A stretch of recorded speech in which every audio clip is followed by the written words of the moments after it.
Shalom. Sentant sa mort, un fonctionnaire du nom de Tom Smith a jugé bon d'appeler ses enfants et après avoir prié pour eux, leur a conseillé de suivre ses traces afin qu'ils vivent heureux et en paix. L'aîné des enfants, Elisabeth, qui était diplômée, a regardé ses frères et ses sœurs et s'est écrié « Papa, c'est dommage que tu meurs sans un sou sur ton compte bancaire. C'est dommage que tu nous laisses la même misérable vie que tu as menée. Personnellement, je ne peux pas t'imiter. D'autres pères que vous considérez comme corrompus, détourneurs des fonds publics, ont laissé des maisons, des propriétés à leurs enfants. Voilà le genre de vie confortable qu'ils vivent et les écoles qu'ils fréquentent. Toi, tu meurs après 35 ans de service public avec une seule carcasse de voiture. Le seul honneur que tu as eu, c'est ce prix de meilleur comptable de la fonction publique avant même notre naissance. Même cette maison dans laquelle nous vivons est un appartement loué. Désolé, je ne peux pas suivre ton exemple. Tu veux mourir d'une maladie banale sans possibilité d'évacuation à un hôpital de référence. Comment allons-nous prendre soin de notre mère et de nos cadets? Est-ce en vivant comme tu faisais? Comment? Papa, s'il te plaît, laisse-nous mener notre vie comme nous pouvons. Le père n'avait pas un seul mot à redire. On lisait la peine sur son visage. Quelques jours plus tard, M. Tom Smith décède. Et 3 années après, Elisabeth a terminé avec sa maîtrise. Elle postule pour un emploi et doit passer un entretien dans une multinationale. Le comité avait déjà sélectionné un candidat pour le poste très convoité, mais il voulait toutefois terminer l'interview de tous les autres candidats sur la liste, juste pour la forme.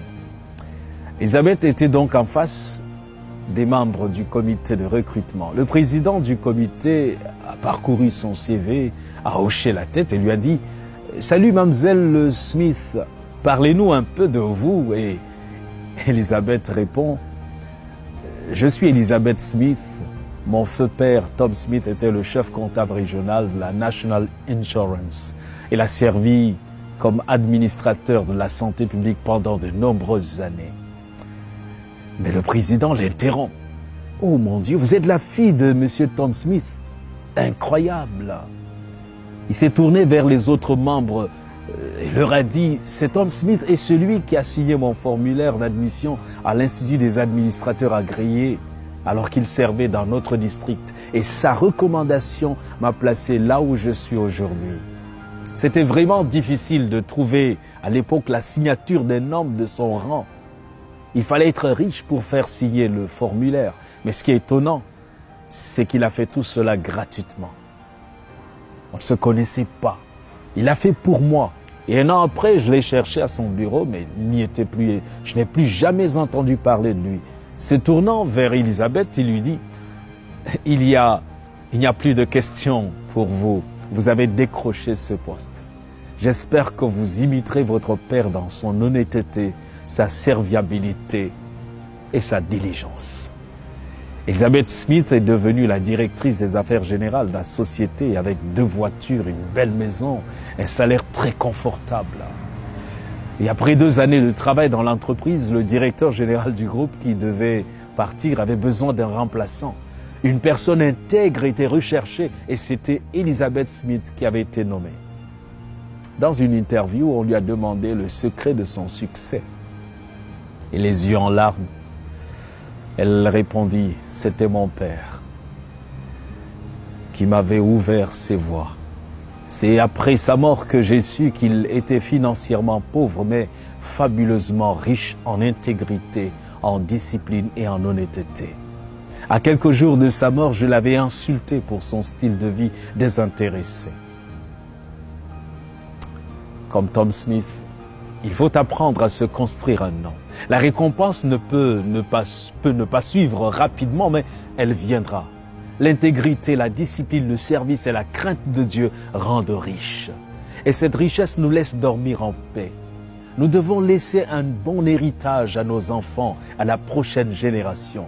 Construisez-vous un bon nom pour vos enfants ou un bon compte bancaire. L'argent s'estompe, la renommée disparaît, les voitures se démodent, mais un bon nom reste pour toujours. Psaume 37, verset 25 dit « J'ai été jeune, j'ai vieilli, et je n'ai point vu le juste abandonné, ni sa postérité mendiant son pain. » Le sage dans Proverbe 22, verset 1 va dire « La réputation est préférable à de grandes richesses, et la grâce vaut mieux que l'argent et que l'or. » L'intégrité est une qualité qui revêt son possesseur d'un pouvoir irrésistible, d'un pouvoir qui le rend fort pour résister contre toutes les adversités. Une personne peut être dépourvue de beauté physique ou d'éclat intellectuel, mais si elle est honnête, elle obligera le respect. De telles personnes ont su rester en communion avec Dieu. Elles ont pour modèle le Christ rédempteur. Avez-vous mauvaise réputation?